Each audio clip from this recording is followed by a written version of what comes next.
Hey, this is JP with Central Idaho Mountain Weather. It's March 26, 2025. Looking at Horseman Peak yet again, such a beautiful peak. Every time I look at this thing, just want to go ski it. And if you're still enjoying this broadcast, we ask you to do a one-time donation or even better, sign up for that sustaining membership. And looking at kind of the next week, I might be going on a little vacation down to the desert. Today's gonna be nice and sunny, really hot temperatures in the lower 60s in town. This is gonna be our warmest day of the week as we have high pressure directly overhead with that ridge. So it's gonna be real hot pretty much everywhere. And then later tonight, we might have some isolated chances of thunder showers. It's springtime, get some springtime weather going on. Tomorrow, we're going to have some isolated thunderstorms as well as some high elevation snow. That snow line is going to be starting out at 9,900 feet and then dropping down to just above valley floor by night as a cold front starts to work its way in. Those winds are going to pick up as well with southwest winds gusting up to 30. And then we'll have a series of troughs kind of being injected from this big area of low pressure I'll show you later on for Friday and Saturday. And then a transient ridge keeping it dry and maybe sunny. It's kind of far out to forecast that one. Backcountry breakdown. Pretty wet out there on all aspects. I was not finding any powder snow. If I were, I would go really high to alpine, sheltered from the sun, but probably won't do that today given the temperatures and the risk of wet loose and wet slabs. I saw a wet slab yesterday on Decker. And so we're talking about corn then. Pretty bad overnight freeze at upper elevations. Really, with weather stations, I was seeing the only freeze between 6,500 to 8,500. Kind of a weird bands there, elevation. So mid-elevation slopes, kind of thinking about like there's not much snow left on Durance, but that would be kind of like the Durance terrain, or maybe going up into the pass and just taking it easy, getting some morning corn in before those temperatures get real hot, and then yeah, maybe go riding your bike and barbecuing in the afternoon. So the window is going to be pretty short and sweet today. Really starting to worry about that wet slab problem growing out there. And we'll take a brief look at that. Morning temperatures this morning. It's Stanley's in the 20s, so that's good. It's freezing down lower elevation there. The corn was actually popping off on those south-facing slopes leading to the Fishhook yurt yesterday. And then in Haley, we're in the 30s. You see mountaintops are already into like 38 degrees on top of Titus Peak. Let's actually look at that. So up to 39 on Titus Peak. Yesterday got up to 42 and kind of had some light southeast winds over there. Looking at the satellite reel this morning, this is our big area of low pressure off the coast with the cold front that's slowly working its way towards us.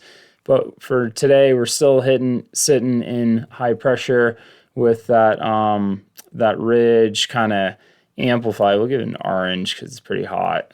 The ridge kind of looks like this today, the jet stream, I should say. So that'll move to the east tomorrow and start bringing in some unstable weather. Check out the avalanche forecast before you head out into the mountains today. It looks like a pretty wet problems avalanche report this morning. Con mod, wet loose. Ethan did a really nice demonstration or talk through our wet problems and how that works. Wet slab's gonna be our second one. Yeah, take a look at that before you head out. Looking at, actually want to pull up the NAM. So we'll be high and dry today, but you can see there's starting to be some convective nature working its way in. we are in a general advisory for thunderstorms. You can see each one of these little cells kind of developing tomorrow morning as that temperature and cold front move further to the east. You can see there's kind of a nice band of those showers working its way across tomorrow afternoon, with some really light snow showers that are, it's probably going to maybe start out with rain and then work its way down, work its way towards snow. And it'll pick up a little bit as that front moves through. Yeah, this is our general advisory for marginal risk of thunderstorms for today. And then for tomorrow, it's a little bit more widespread. So it's going to be pretty isolated in nature. This is another way of looking at it.